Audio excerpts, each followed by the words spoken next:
Good day, everyone.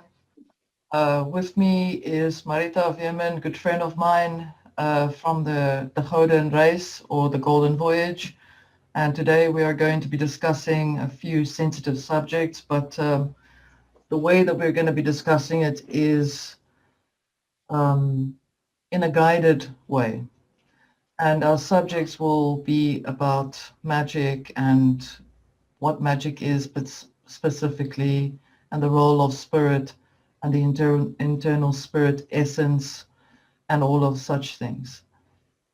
Thanks, Marita, for joining me once again. Thank you.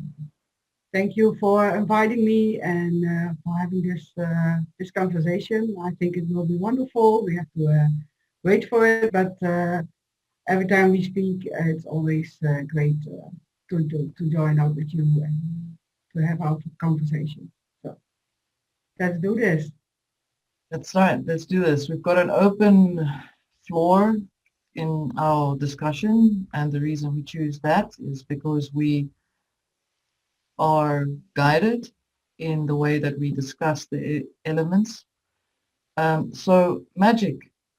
The reason we've brought up this, we've chosen to discuss magic is regards to the changes of the beliefs, ideologies. Magic is energy. We also are aware that magic can be applied once it's in a particular infrastructure that it gives. It's in the intention of the person that's doing it. Um, Let me put it this way. If you have an intention when you are creating your particular ritual or magic, then that is the framework that you will be operating in. And we also know that magic uses energy as such, and energy is related to spirited energy. The very thing that the societies with their wounded energy within themselves are trying to break down by making people believe that you cannot have access to your spirit. You are only your soul. And when we know on this channel and any other conversations that we've had that it is very important, it is vitally important that we are aware of our spirit as well, that we are not just only the world wanderer or the anima mundi as such. So kicking off with magic, we know that what goes synonymous with magic is the word, are the books or the grimoires that they use called liber, which is a quote that I've taken from Wiki, where if you look, why is it that most of their books are always called liber this or liber that or liber this and that? I mean, if you Google magic and with a K at the end, you'll find out that they always use that the people that use the work always use books that are called liber. So I figured that this is the key point for where we should take our discussion. I've looked up the meaning of the word liber, and there's a quote on Wikipedia where it states liber uh, officiorum spiritum, which is Latin with German. Can you repeat that because the Oh, video stopped? I think it's not on it. I noticed that. Okay, so where did you get the part about You were liber? talking about the meaning of the word Liber. Liber, yeah, Liber, liber, which is German for uh, it's German, but it has a Roman connotation to it. Liber is the god of Roman mythology associated with the Greek god Dionysus. Liber may refer to meaning of book, can also mean the adjective of free. Language is thus used to describe the tools that are being used. So a book is not just a book. So we know that they use Latin and German when they describe their books that they work from. And there is an example of this particular book, which Wikipedia, for some interesting reason, uses called Liber Officiorum Spiritum, which means the book of the office of spirits. Okay, Yeah, that's that's really yeah, interesting. Maybe I will look that up, that book, absolutely. So even yeah, if even if it's in German, because I can read also German. okay, I can. Yeah, that's really interesting because the word Liber is also library, yeah. and library is for books. So yeah, I think all the magic is in the books. You think, All the information to do magic is in books. You can read it yeah, everywhere. yeah, There's a lot of magic who information is also always a magical thing. So when you read something new, it's like a magical thing that resonates in you. That's why some books you read and then after 10 pages you lay it beside and you don't read anymore yeah. because it doesn't do anything for you. And then a couple of years later, then you pick up that same book and then you think, I didn't read that 10 years ago. Now this is the perfect book. And then you understand the magic of the book. Just like the book can also now, in today's day and age, be utilized as a body of knowledge, which can be interpreted in multimedia, such as movies, um, music, uh, virtual meetings. I see that they are using the digital age to replace the actual book, physical book itself, although we've seen that they often still use the same books. Uh, it's just on a digital format. So I think, yeah, knowledge can be encapsulated in that way as well. Yeah. Yeah, everything that's on digital is started in writing. Yeah, exactly. And you can now write on your computer and then it's digital at once. And you don't have to do it on paper and then digital, but it's writing. You are Mm, writing something, and even when you make a movie or a picture or a website or whatever, it's always writing.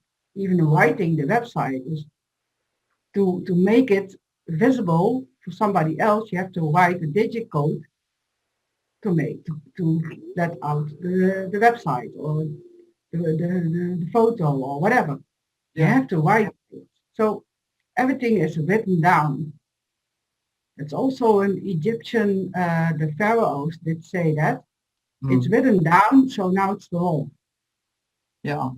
It's the same, it is not really those words they use, but in one film I did see that and I thought, yes, that's exactly what's happening in the world for everybody. It's Yes. written down and then it's the law. So, Then it's the truth. Then it's also true. That's what's in the book, it's true. in other words, what you're then saying is it is then based on a very loose uh, connection to what is in Christianity written in the Bible as well, where it refers to the language, the spoken word, which is the creative word. Yes, Okay. yes, Yeah. yes. Because then you take out the magic that's inside you, that's in your body, like your spirit and your soul, that's your own magic, and you take it outside and you write it down so everybody can read it. So it's like you can't make anything else of it because when you only referring to your own magic, it can change. You can change your own beliefs, you can change your own ideas, you can change your own magic to exist in the world. But when you are only allowed to read something, and that's your law, then your magic is like phrased Okay. and framed. So Okay, I see what you're that's saying. happening to humankind. Okay, that makes sense. So, in other words, if I understand you correctly, you're saying that if you're only permitted to read and you cannot then formulate your own thoughts, then what is essentially taking place is you are then subjected to someone else's magic. Yes, Can I understand it correctly? yes, yes. That's exactly what's happening. The Okay. magic of somebody else who did write down that knowledge or that law or whatever, even when it's a fantasy like a movie. When we look at a lot of movies with the same message, that is going to be our belief. Hmm. Yeah. Look at the porn movies. When you look at too much of that movies, then you think that's the real thing in the real world. So That's how disassociate. you interact with other people. Yes, I can agree with you there. We can see it and we can feel it. Um, we've noticed that in that the entire global system that is driving their ideology is subs- systematically trying to uh, project a belief or an ideology, as I said, into the awareness of the consciousness of man, generally speaking, irrespective of race, culture, color, creed. Man in themselves are being subjected if they agree to that projection, to become subjected to that external magic, right? Yes, yes. That it's like it's really um, rolled out really slow.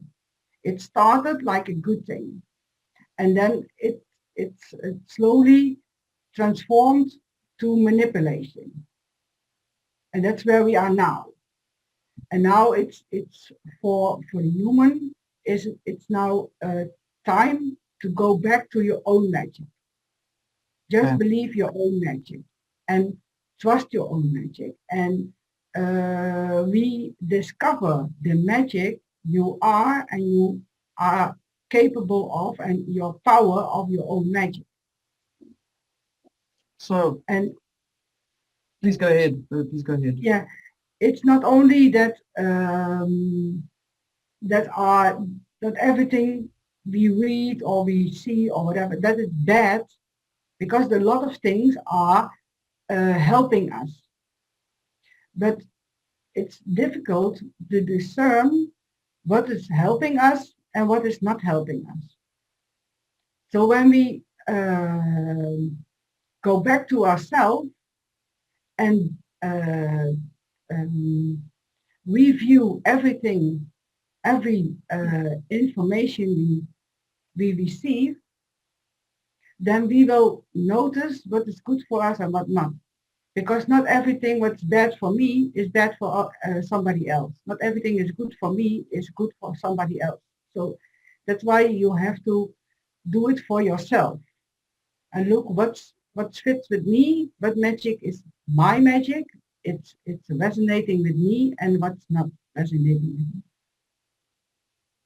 I agree with you. This is why there, at this point in time, such a drive to try and eradicate, from what I've seen and from what I've learned over this time, that there's a lot of propaganda and advertising and media and movies and everything, that show, as you said, a particular projected belief that is trying to use the fundamentals of magic in itself to eradicate your ability to think for yourself, which is why what you've said is really the solution to the whole thing is to establish your own magic. Um, and what are your thoughts on that? How do you feel? How does one establish one's own magic? Yeah, because it's easy to say, yeah, go to your own magic, but where is that? How does that feel? How can I reinstall my own magic? And yeah, the easiest thing is to listen to your intuition. When something, information or whatever is coming to you, and the first thought, feeling you have on it, that's your truth. That's then you know if it fits with you. But it is really quick. It's just in a millisecond after you receive information. Sometimes it's even before the total information is at your knowledge. Then you already know if it fits with you or not. I'm not talking about if it's true or false, but if it fits with you. Because then you are not thinking if in positive and negative, in good and bad, but just if it resonates with you or not resonates with you. If it's lifting you up or putting you down. I think And that then, yeah, then you can step out of the magic that is used now in good and bad. These are the good people, these are the bad people. This is the good thing to do, this is the bad thing. So when you step out of good and bad, then that magic stops. okay. So you're saying basically to okay, you're saying that that's what we've been working on for a long while is to establish our objective position so that we are above the polarity or the duality of good versus evil, light Yes, versus dark. That is, yes, then that is where I feel is also along with you the process of essentially freeing oneself is to become um yeah, is to go within intuition. yes, And you also the work that you do, and it is on my website and Marieta's website as well, is about trusting, also working with the body and also listening to your body and everything else within. Am I correct? yes, yes, Part of your work? yes. Yeah, that's part of the work, like going back to yourself. And then yeah, you can say, go inside. But not everybody is familiar with going inside. But just stay with your own beliefs. But then you are in your environment, in your family, in your work. And you don't uh, have to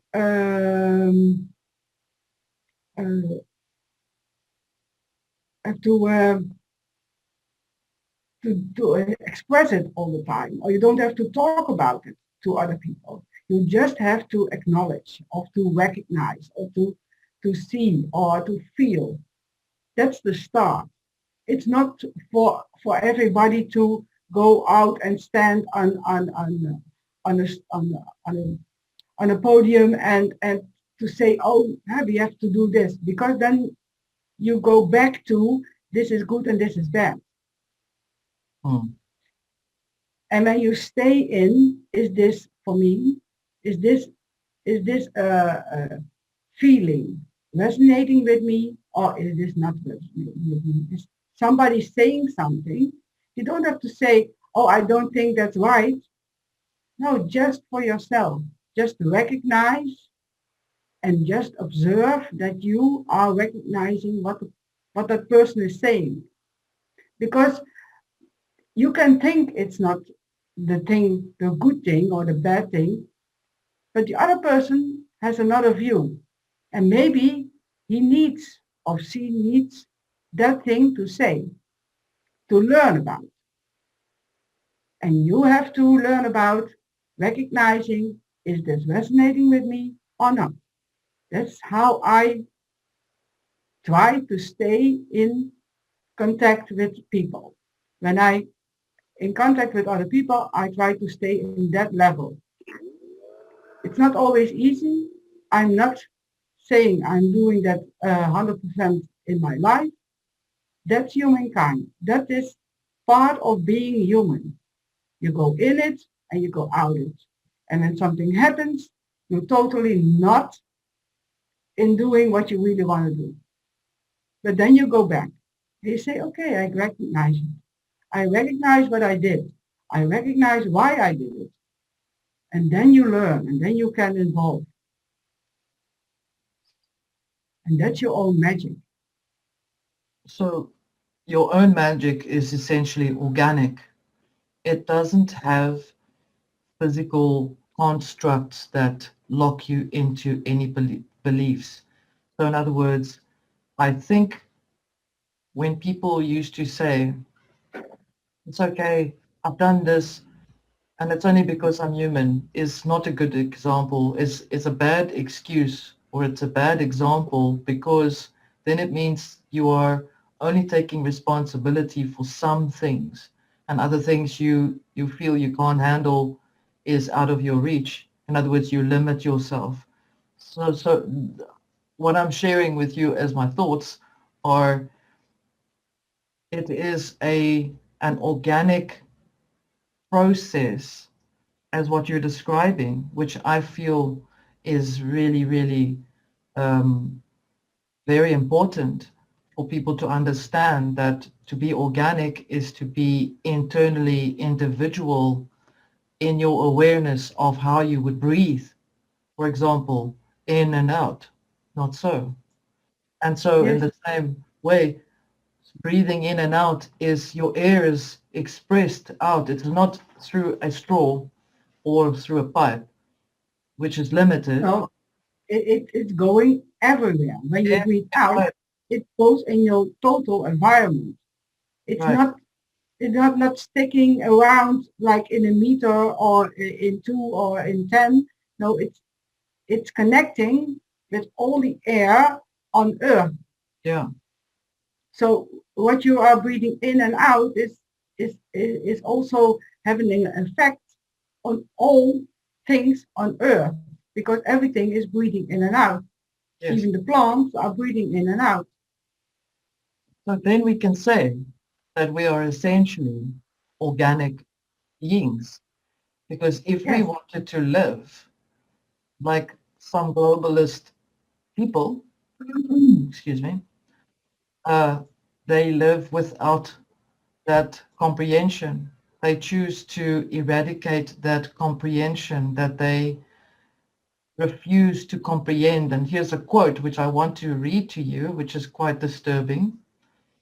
And I've highlighted it because it's quite something that makes a person feel a bit uncomfortable in how they see us, because they are the ones that create the division. They say that, I've taken a quote here. We know also that the persons who are, okay, this is my personal write-up on it. We can see that they are wounded, and we can also see how they see us, because we are organic. We are then great spirited beings, correct? Yes, yes. And they see this quote from a book which is a person called Peter Carroll. He wrote a book called Liber Null, which is zero, and Psychonaut. Samuel Weiser, York Beach, Maine, 1987. He wrote the following: Force, the universal force which lies at the center of consciousness, is whimsical and arbitrary, creating and destroying for no purpose beyond amusing itself. There is thus nothing spiritual or moralistic about that. As chaos and kia, they state, we live in a universe where nothing is true and all is permitted.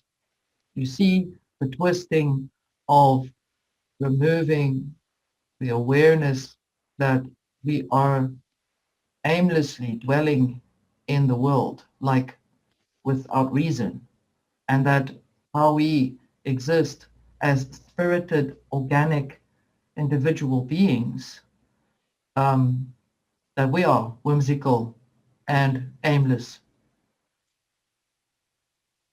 Does it make sense? Follow where Yes, I'm going?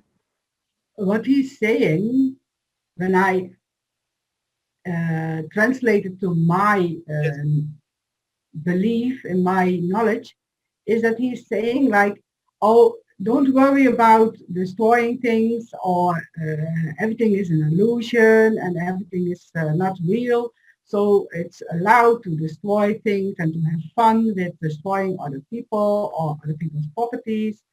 And oh, that's just part of it. And when somebody is doing that, you can't judge them because they are not capable of realizing what they are doing.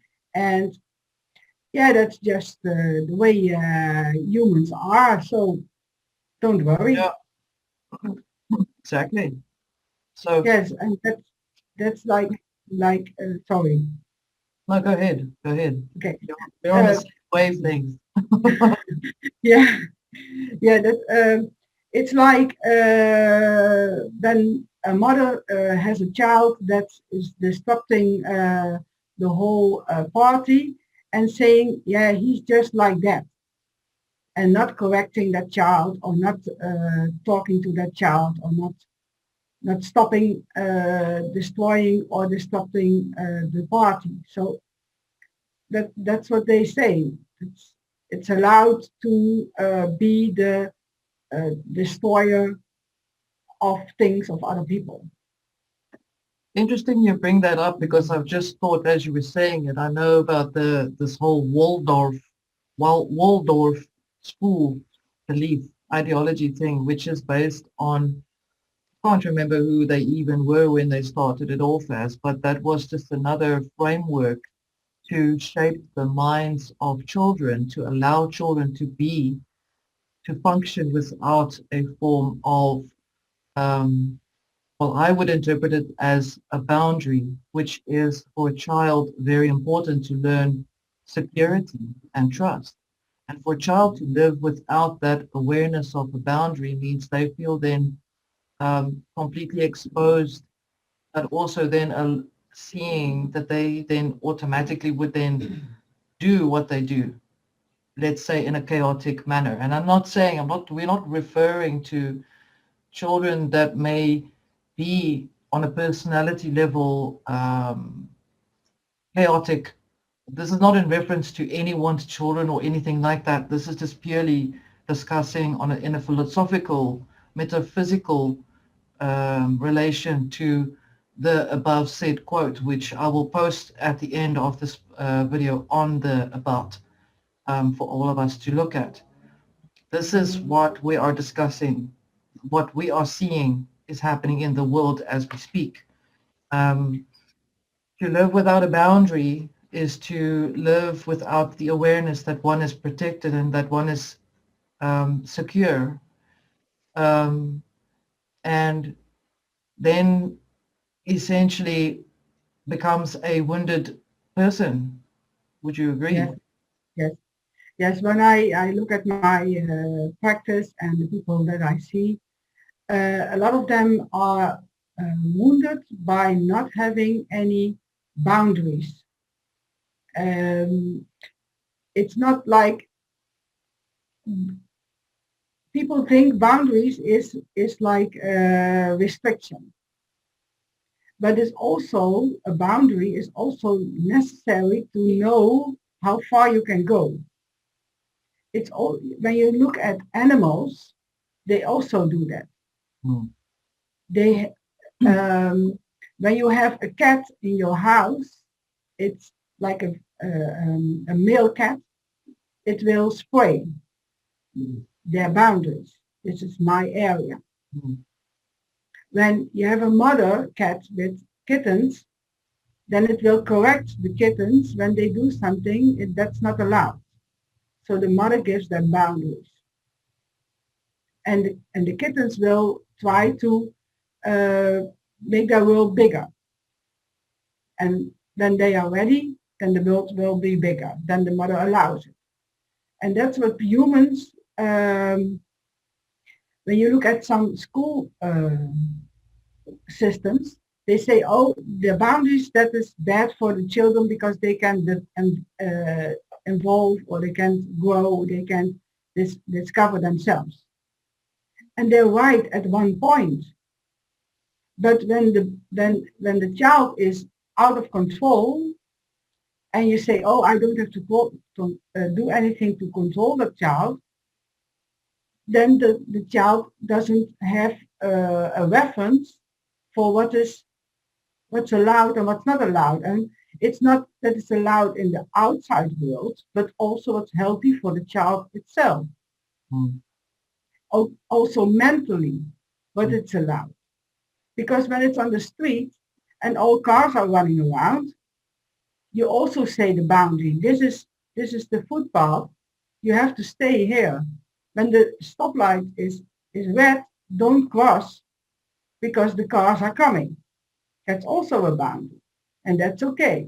But when you are at a party and one child is all over the place and nobody dares to say anything because it's not good for the child, then it's mixed up.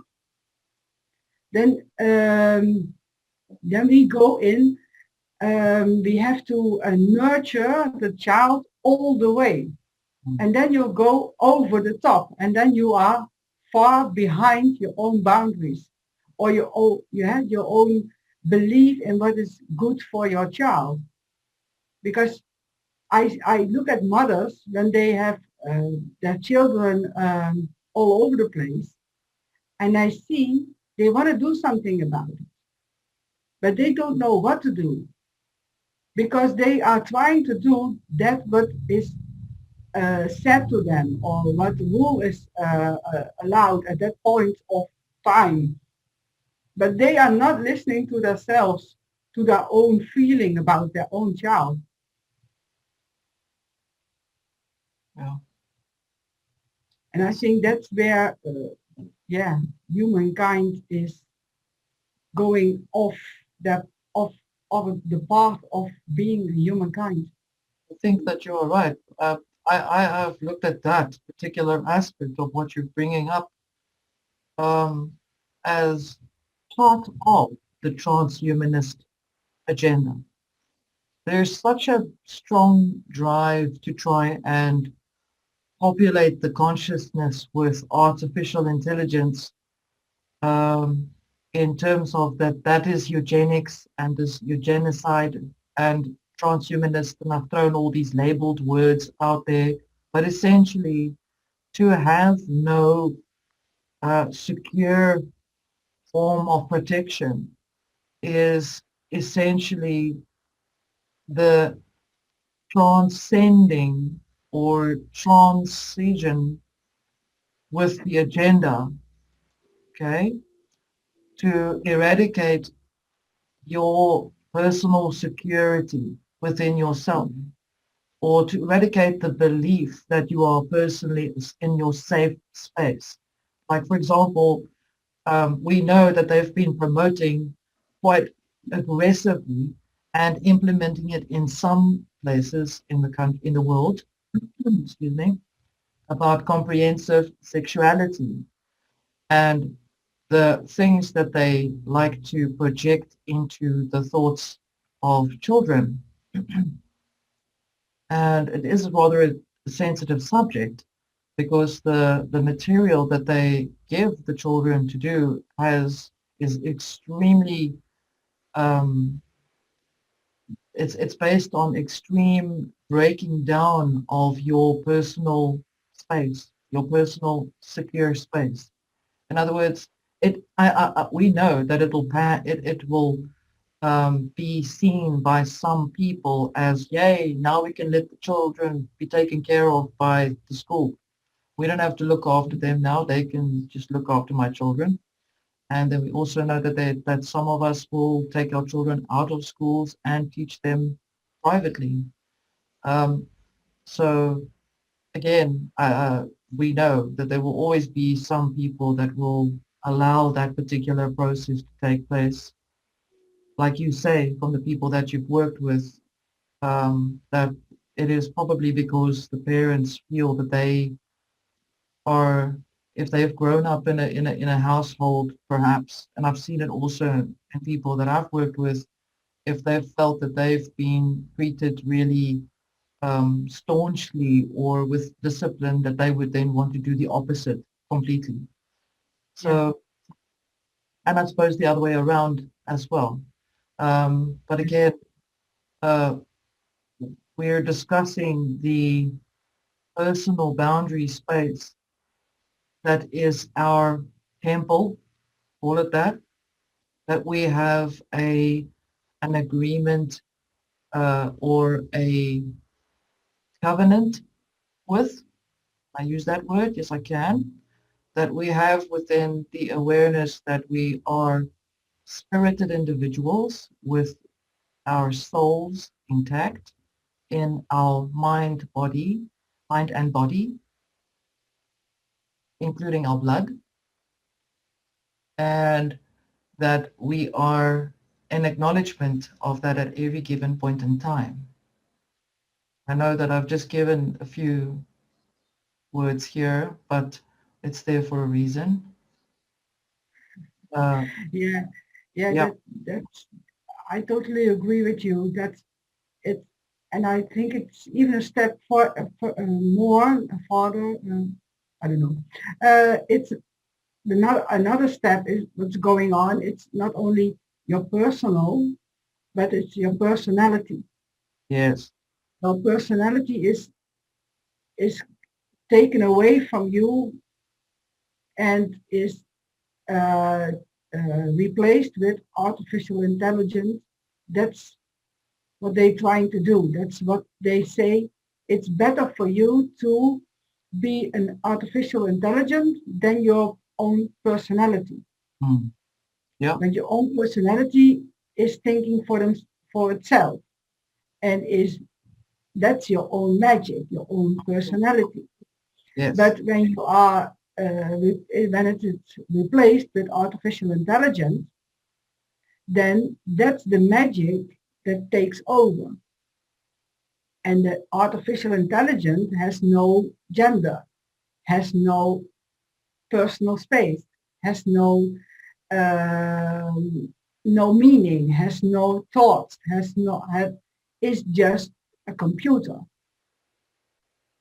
So, but a computer like a robot, you can program a robot and Mm, it will function, but it can only work the program, nothing else. When you put artificial intelligence in a human being, then it does a program, but it's more advanced.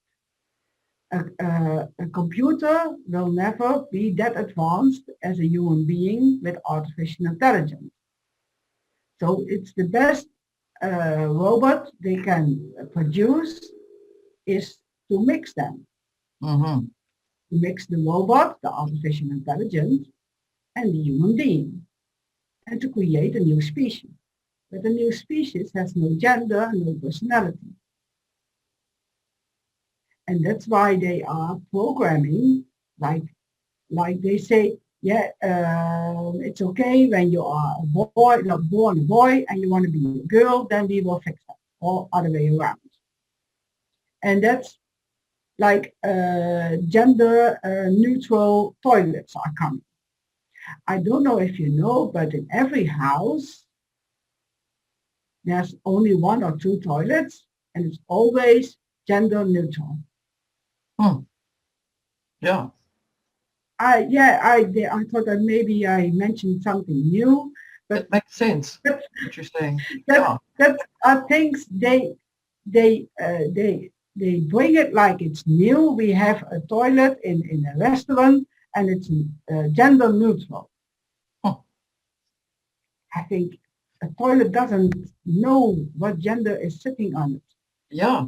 I know it's this is part of that thing. This is what I feel from what we're discussing very importantly is, I'm going to say, there's such an incredibly driven, well-researched process in how most channels, most people are researching the details of what these agendas are. So we're not trying to reinvent the wheel for everyone that's listening. What we are discussing is what we are seeing the I'm going to call it the transitional agenda without creating any words that could be flagged. Um, that it is related to over or to eradicate the awareness of your personality. Yes, the artificial intelligence is to have a teacher take care of you instead of your parent or parents, irrespective of what they are, who they are, to look after you, even if they are not your physical parents, even if you're an adopted child. It doesn't matter. The fact is, you have people that are raising you or have raised you as a child, and you're going to school, and you're now not needing to look to have that homegrown or organic environment. Now, we don't we're not neglecting the part of where children have been raised in abusive households either, because essentially your spirit has chosen a certain route that you will go through, that you are learning from every day of your awakened state. So we are saying this particular subject is about is on a level that we have overcome some and most of those parts. We are addressing the subject, the root of the magic that is involved through language, through making things in a magical sense, which are external. Which creates the uh, breaking down of the internal awareness. Um, and so where are we going with this? What do you feel, Marieta, um, in terms of our consciousness, which is what we're having a discussion with? We're both having a discussion on the same plane. Um, how do you feel? How can we work on ourselves individually? Uh, you work, your work is exceptionally important. What things can we do to help ourselves? Um, and I don't Yeah, mean to put you on a spot here. I'm just asking what you feel. yeah, but I try to make people aware of what's happening to themselves. There's not in the world, not but just to themselves, to be aware of what's going on with you, taking the responsibility for your actions, for everything you do, for everything you say, for every move you make, the responsibility, because the responsibility is taken over, but we give it away. When we say somebody else will decide, we give away the responsibilities to somebody else. So taking back that responsibility is the best way to start and to practice being responsible for yourself. That's the most important thing. Responsible for yourself and for your environment, for your own words, your use, for the thoughts you have in your head, for the things you allow to happen in your environment, to yourself, to people around you, to your animals you have in your house. There's where you start. Because when you try to start outside, like the government has to go, or you have to have another doctor, or you have to have another school for your kid. That's all part of it. But that's the next step. When you say, okay, my kid is on this school, but I think the other school is better, so I will remove my kid to the other school. But when you don't have worked on yourself, on your inner self, on your own responsibility, then the same things will happen again and again and again. Because the other school won't do that what you thought that would happen. Mm, If you can see it in relationships. mm, It's my own experience in a relationship. When you are not responsible for your own actions, then the other person will reflect what you have to learn. mm, So, like the responsibility that they take away the responsibility or take over the responsibility, that's a better way to say it, because we allow them to take the responsibility. We did say, go and sit on that chair, and then you are responsible, and I will do what you say, because you are responsible. And if that is in a church or in a school or in the government, it's all the same. And now we can take it back to ourselves. So that was the magic they used to give our responsibility to them. mhm, They said, "Oh, do you have trouble with it, or do you feel it's a burden, or it's hard work for you, or whatever? Give it to me. I will take care of it." So that's the other part. The other when you look at the other way, but it's the same energy that happened, the same thing that happened. So the person that takes the responsibility is part of it, but also the person that gives it away. So it's always a two-way street. mm. And then you can also go back in that two-way street. Take back your own responsibility. Be responsible for yourself. Practice it. Be aware of what you do, aware of what you say, aware of what you think. I would say that you have summarized the crux of this subject uh, in a very well structured way, and that you have brought in a lot of information for everyone to think on, um, and that we will probably continue uh, discussing this in the best way that we are able to, and we will always uh, probably sound like we're nagging, but at the same time, we want to remind ourselves that we are literally all that we are looking for. There are no external forces that can come to save. Mm. However, we are aware that there are external forces that can come and not save. Whereas what we're dealing with is a micro versus macro aspect. So in other words, if it is externally expressed and relayed to you to make you lose sight of yourself, that is the first thing that you need to be mindful of. And like Marita had said, like you had said, Marita, what do you feel first, immediately, within a few seconds? What does your body, your mind, your soul, and your spirit tell you? What do you feel? And you will have always an impulse. You will always feel that pulse of energy speak to you. Even if you're in denial about it, it speaks.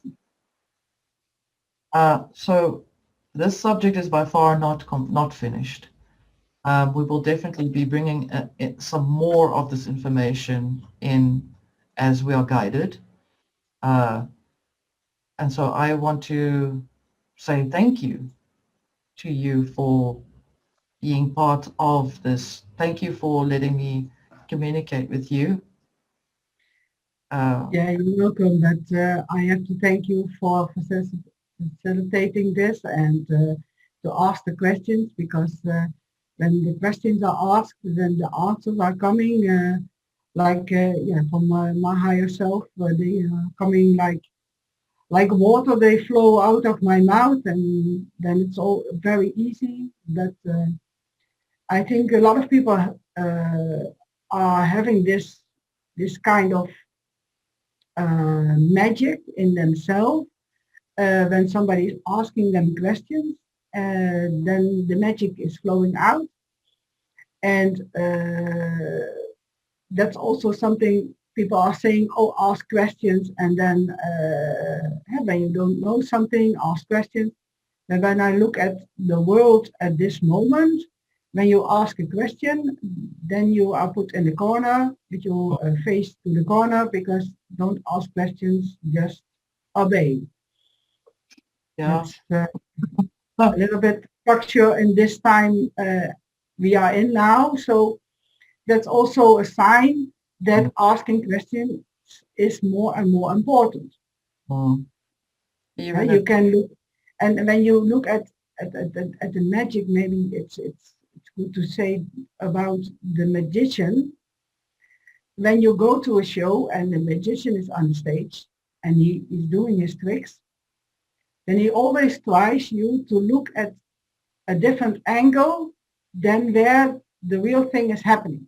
mm, So there's a whole show and everybody's looking at the show, but behind or in the other corner, there is something happening what you really have to see because then you know what's really going on. Why this magic can be happening. Why this trick, why that, how that girl is coming into the box when before there was the lion or all the way around and things like that. So, but we are used to look at the magician mm-hmm. because the magician is doing the show. So we are looking at the magician. So the magician is outside. But when we look at the magician inside, at our own magician, there's our spirit and soul and our intuition and everything inside, because everything inside, all the aspects together are our own magician inside. When we look at our own magician, then we can see what's really is happening. And then we can also make use of our own power, the power within. I agree. And we don't have to wait to somebody to fix it or to solve it or to give us an answer or whatever. And all the answers are inside. Mm-hmm. Somebody is asking a question and all the answers flow out. Always. Ask a child a question and it will always, when it's free to speak, it will always give the right answer. Even when a child says, I don't know, because a child doesn't know. It's not that they don't know, but they don't have the words to express. Mm. So you have to ask a different question so they can answer with the words they have. Thank you. That's the real magic. That's perfect. Thank you. Thanks, Marita. Appreciate you coming on. Yes, thank We will you. conclude this again. Thank you. Soon. Okay.